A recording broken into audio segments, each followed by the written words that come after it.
বাংলাদেশের প্রকৃতি সবুজ শ্যামল, নদী-নালা, খাল-বিল, হাওর-বাওরে কয়েকশো প্রজাতির মাছের নতুন প্রাণ সঞ্চারিত হয়েছে। ভৌগোলিক অবস্থানগত কারণে বাংলাদেশ পানির দেশ। নদী-নালা, খাল-বিল, হাওর-বাওর, সমুদ্র এসব ব্যাপক মৎস্য সম্পদে অত্যন্ত সমৃদ্ধ। একদিকে বৈচিত্র্যময় অভ্যন্তরীণ জলাশয়ে পরিপূর্ণ এই দেশের মৎস্য সম্পদের উন্নয়ন ও সম্প্রসারণের যেমন ব্যাপক সম্ভাবনা রয়েছে, অন্যদিকে বিশাল বঙ্গোপসাগরের অফুরন্ত মৎস্য সম্পদও আমাদের জন্য পানিভিত্তিক অর্থনীতি বিকাশের সুযোগ করে দিয়েছে।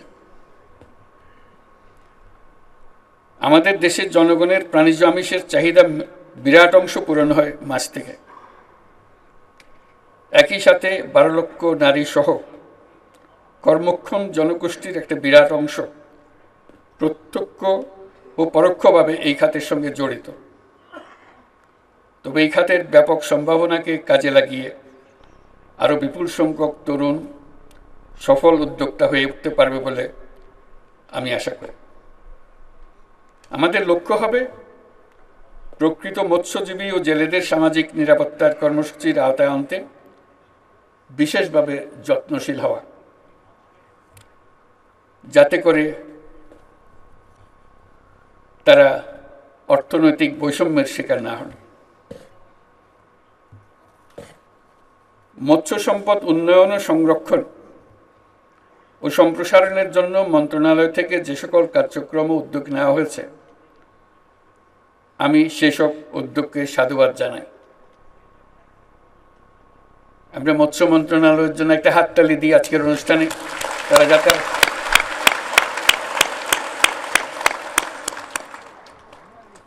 তারা যেন আমাদেরকে মাছের প্রতি, প্রকৃতির প্রতি সদয় হয়ে ওঠার কথাটা বারে বারে মনে করিয়ে দিতে পারে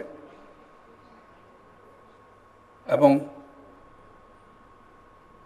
যাবতীয় সম্মান দেখিয়ে প্রকৃতির এই অবদান যেন আমরা যখন মাছ খাই সেটা স্মরণ করে যেন আমরা খাই। আমি প্রায় বলে থাকি যে এদেশের পানি প্রবাহ, বিশাল সমুদ্র আমাদের জন্য অত্যন্ত গৌরবের একটি সম্পদ। আমরা পেয়ে গেছি, আমাদের কষ্ট করতে হয় নাই, এটা আল্লাহ আমাদেরকে দিয়ে দিয়েছে। এই খাতে বিশাল সম্ভাবনা থাকলেও বাংলাদেশ এখনো তা পুরোপুরি কাজে লাগাতে পারেনি। আমরা এখনো সমুদ্রের জগতে প্রবেশ করতে পারিনি।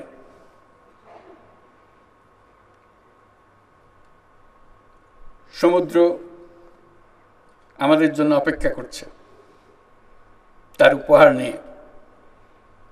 আমরা সেই উপহারটা তার কাছ থেকে আনতে যেতে পারিনি এখনো। আমাদের জানতে হবে কি কি ধরনের মৎস্য সম্পদ এই সমুদ্রের পানির তলায় আছে।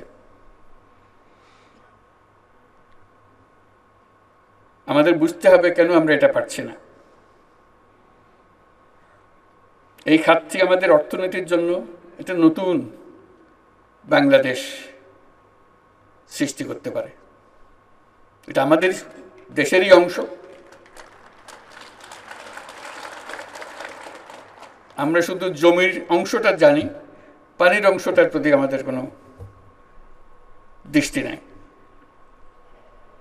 এটা জমির যে বাংলাদেশ, তার চাইতে আরো বড় পরিমাণ দেশ আমাদের, কিন্তু আমরা অবহেলা করে যাই। সেটা যে আছে স্বীকারও করি না। সেটি সম্পদ নিয়ে অপেক্ষা করছে, সেটাও আমরা স্বীকার করতে রাজি না।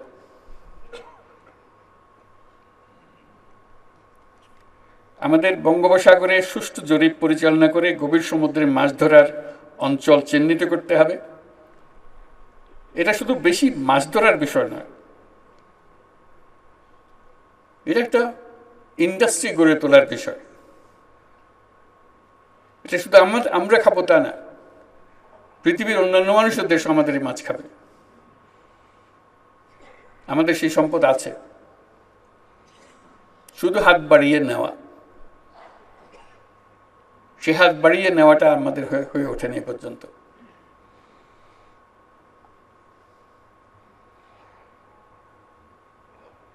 এর জন্য আমাদের গবেষণায় সক্রিয়ভাবে যুক্ত হতে হবে, আন্তর্জাতিক সম্মেলনের আয়োজন করতে হবে, যাতে বিশ্বমানের বিশেষজ্ঞদের চিন্তা ভাবনা অভিজ্ঞতা আমরা কাজে লাগাতে পারি। আমাদের বিশ্ববিদ্যালয়ের পাঠ্যক্রমেও গভীর সমুদ্রে মাছ ধরার বিষয়টি অন্তর্ভুক্ত করতে হবে।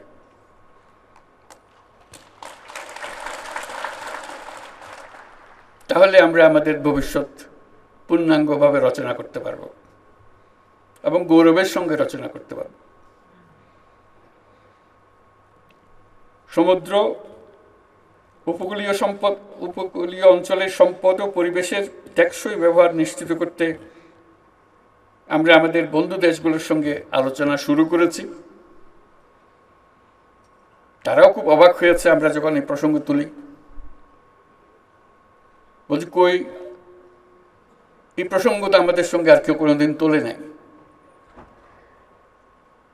আমরা বললাম যে আমরা লজ্জিত, আমরা এবারে উত্থাপন করলাম এবং এর প্রতি পূর্ণাঙ্গ দৃষ্টি দিলাম আমরা, যাতে করে আমরা এই সম্পদের স্বীকৃতি দিই এবং মানুষের কল্যাণে সেই সম্পদ ব্যবহার করার সুযোগ দিই।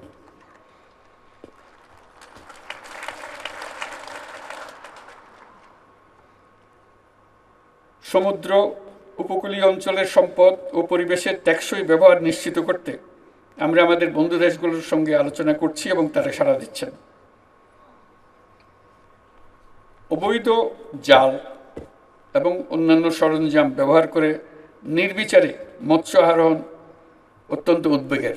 যে বললাম আমরা প্রকৃতির দিকে কোনো খেয়াল রাখি না, এটা আরেকটা তার পরিচয়। অবৈধ জাল এবং সরঞ্জাম প্রস্তুত ব্যবহার সহ যে কোনো ধরনের বেআইনি কর্মকাণ্ড কঠোরভাবে প্রতিহত করতে হবে। এটা শুধু কোনো একটা পুলিশ বাহিনী বা কেউ গিয়ে করবে তা না, এটা আমাদের নাগরিক দায়িত্ব হিসেবে আমাদেরকে করতে হবে। সবাই সবারটা, সবার অঞ্চল, সবার এলাকা নিশ্চিত করতে হবে কেউ যেন আমাদের দান যেটা আমরা পেয়েছি প্রকৃতি থেকে সেটাকে আমাদেরকে সেটা থেকে বঞ্চিত না করে আগামী প্রজন্ম যেন এটার থেকে বঞ্চিত না হয়। এখন যেভাবে অগ্রসর হচ্ছি আমাদের মনে হয় আগামী প্রজন্মর ভাগ্য সংকীর্ণ হয়ে যাচ্ছে, অথচ আমাদের দায়িত্ব ছিল সেটাকে আরো প্রসারিত করা। কাজে আমাদের এই গিয়ার বদলাতে হবে, সংকোচনের গিয়ার থেকে আমাদের সম্প্রসারণের গিয়ারে চলে যেতে হবে। এবং আমরা পারি, না পারার কিচ্ছু নেই এখানে, কারো চাইতে কারো বুদ্ধি কম না, শুধু বিষয়টা নজরে আনতেছি না আমরা। কি কারণে আমরা সমুদ্রের কথা ভুলেই গেছি।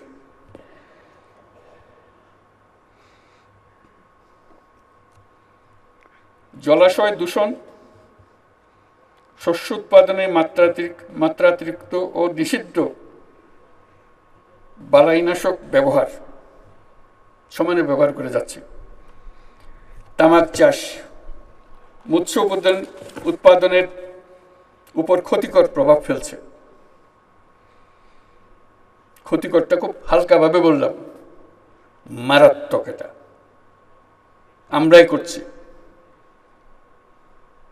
এবং আজকে বিশেষ দিবসে আমরা শুধু স্মরণ করছি, তারপর আবার এখান থেকে বেরিয়ে ভুলে যাব, যেন আমরা না ভুলি। সে কথাটা বারে বারে নিজেকে স্মরণ করিয়ে দেওয়া। অপরিকল্পিত অবকাঠামো নির্মাণ, নদ নদী সহ সকল জলাশয়ের নাব্যতা হ্রাস, সর্বোপরি জলবায়ু পরিবর্তনের ফলে মৎস্য উৎপাদনে বিরূপ প্রভাব পড়ছে। এ সকল ক্ষতিকর প্রভাব মোকাবেলার সমন্বিত টেকসই উত্তরণের কৌশল উদ্ভাবন করতে হবে।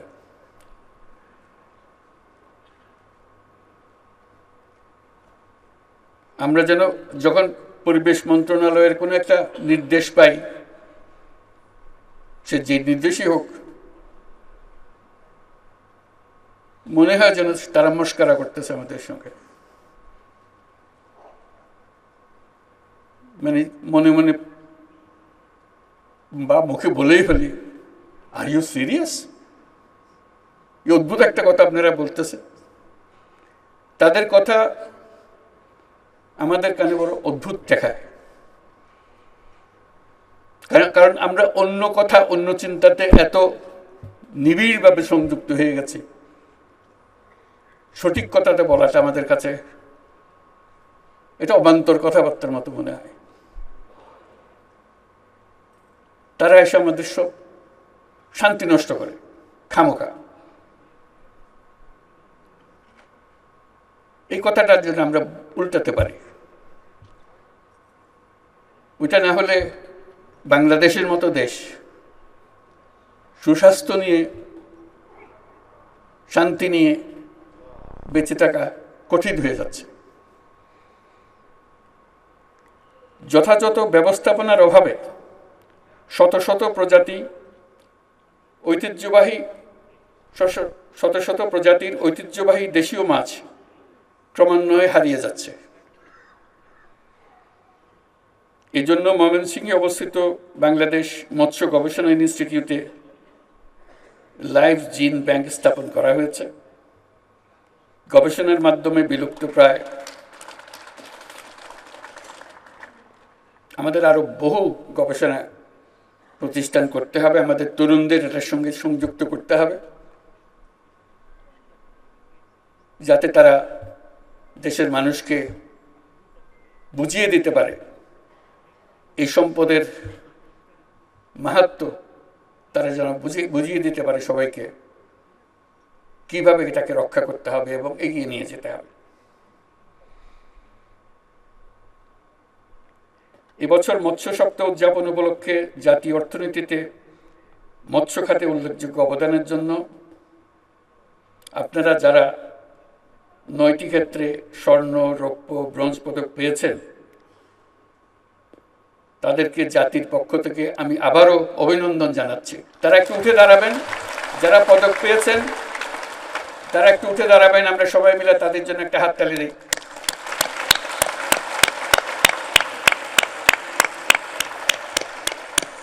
ধন্যবাদ। তাদের কথা মনে রেখে যেন আমরা আগামীতে আমাদের করণীয় সম্বন্ধে নিজের নিজের সিদ্ধান্ত নিতে পারি। অভ্যন্তরীণ চাহিদা পূরণের পাশাপাশি মাছের রপ্তানি বৃদ্ধির জন্য বাজার সম্প্রসারণ, পণ্য বহুমুখীকরণ, ভ্যালু এডিশনের জন্য গবেষণা সহ অন্যান্য কার্যক্রম চালিয়ে যেতে হবে। এই সকল কার্যক্রম বাস্তবায়নে সংশ্লিষ্ট সকল সরকারি দপ্তর, বেসরকারি সংগঠন, রপ্তানি ও আমদানিকারক প্রতিষ্ঠান, উন্নয়ন সহযোগী সংস্থাসমূহকে সম্মিলিতভাবে কাজ করার জন্য আহ্বান জানাচ্ছি। দেশের সবার প্রতি আহ্বান জানাই,